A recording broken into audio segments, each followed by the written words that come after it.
ఓం శ్రీ శ్రీ ఓంకారేశ్వర వాస్తు నిలయం వినండి, తెలుసుకోండి, వాస్తును నమ్మండి. ఈరోజు మనం ఒక గృహ నిర్మాణం జరిగినటువంటి స్థలము, ఆ స్థలాన్ని విజిట్ చేయడం జరిగింది, చూడడం జరిగింది. ఆ ఇంటిని ఒక్కసారి పరిశీలించండి. ఇది 4 రోడ్ల కుడలి తూర్పు, పడమర, ఉత్తర, దక్షిణ కలిగినటువంటి రోడ్డు. ఆగ్నేయంలో కూడా ప్లస్ రోడ్డే ఇది. మరి ఈ గృహం మొత్తం కలిసి ఇది 8 నుంచి 9 సెంటర్ స్థలం. ఈ స్థలం, ఈ ఇల్లు నిర్మాణం పాతది. ఈ ఇంటికి ఆయన దత్తత వచ్చినాడు. ఆ ఇంటికి ఈయన దత్తత వచ్చినాడు. ఈయన వచ్చిన తర్వాత అంతకుముందుకు వీళ్ళకు ఈ ఇంటికి దత్తత వచ్చిన తర్వాత ఈయన మళ్ళీ ఒక రూమ్ వేసి రేకులు వేసుకొని మెట్లు కట్టుకొని బాత్రూమ్ కూడా సెట్ చేసినాడు. తర్వాత ఈయన ఇక్కడ బర్రెలు, అంతకుముందుకే బర్రెలు ఉన్నాయి వాళ్ళకు. ఈ బర్రెలు కొట్టం వేసి బర్రెలు విధంగా బాగా సంపాదించుకొని ఈ 6 ఎకరాల పొలం కలిగినటువంటి ఈ వ్యక్తి 16 ఎకరాలు సంపాదించినాడు. ఇంటికి వచ్చిన తర్వాత 16 ఎకరాలు సంపాదించుకున్న తర్వాత ఇతనికి 4 కూతుళ్ళు అని చెప్పాను కదా, 4 కూతుళ్ళు 2 కొడుకులు అని చెప్పాను కదా, అందరికీ పెళ్లి చేసి ఎవరికి వాళ్ళకి పంపించాడు.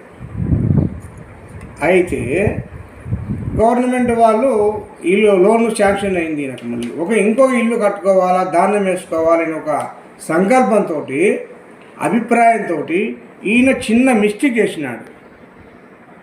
ఇక్కడ బర్రెలు ట్రాక్టర్ ఉన్నటువంటి స్థలములో రూమ్ వేయడానికి ప్రయత్నం చేసినాడు. రూమ్ వేసినాడు. అక్కడ నుండి అతనికి బ్యాడ్ టైం మొదలైంది.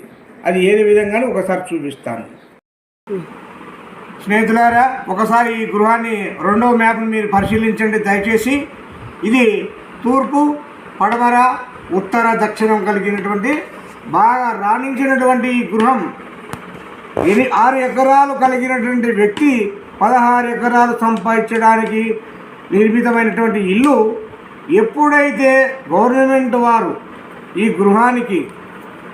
గృహానికి డబ్బు శాంక్షన్ చేసినాడో, ధాన్యాన్ని పెట్టుకోవడానికి కోసం ఇది నిర్మాణం చేసినాడు ఆయన.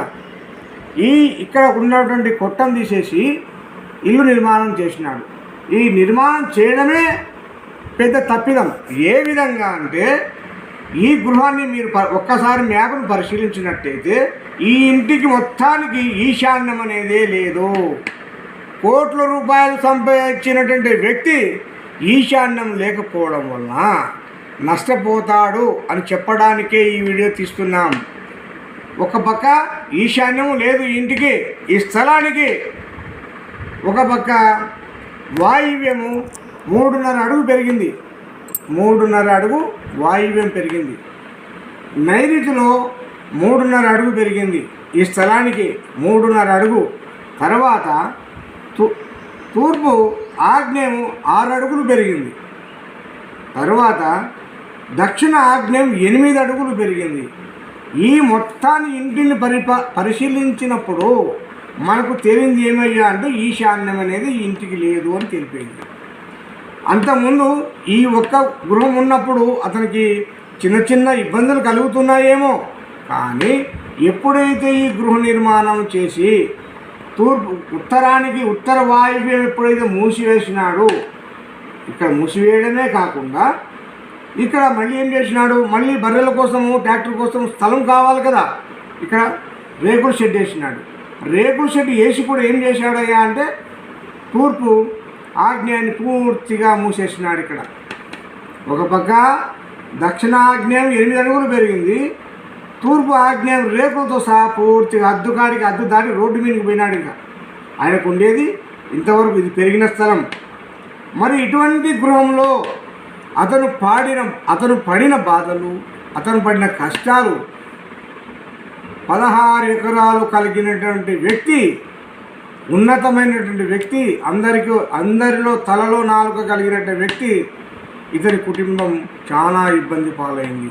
ఒక పక్క 2 కొడుకులు దూర ప్రాంతంలో ఉండేవాళ్ళు, వాళ్ళకు అన్ఎక్స్పెక్టెడ్గా కింద పడడము, యాక్సిడెంట్ జరగడము, ముందుకు రాలేకపోవడము. ఈ విధంగా ఆయనకు ఆపరేషను, ఆయన భార్యకు ఆపరేషను. తర్వాత ఈ విధంగా నిర్మాణం చేసిన తర్వాతనే ఆయన పెద్ద కుమార్తె యొక్క భర్త చనిపోవడం జరిగింది. అదేవిధంగా మరి ఎన్నో ఇబ్బందులు పాలవుతున్నటువంటి ఇటువంటి దోషాలు కలిగినటువంటి ఇల్లును మీరు పరిశీలించాలా, మీరు తెలుసుకోవాలా. ఎందుకు? ఎప్పుడైతే స్థలాలు పెరుగుతాయో అక్కడ కంపౌండ్ ఖచ్చితంగా మీరు నిర్మించుకోవాలి. కంపౌండ్ తర్వాతనే ఇల్లు కట్టుకోవాలని చెప్తుంది వాస్తు. మరి ఈ విధంగా జరిగినటువంటి సందర్భంలో ఇతనికి రెండవ కుమార్తె యొక్క భర్త అతను కూడా చిన్న జబ్బు చేసి అన్ఎక్స్పెక్టెడ్గా చనిపోయినాడు. అతను కూడా 28 సంవత్సరాల లోపే, పెద్ద వయసు వాళ్ళు కాదు.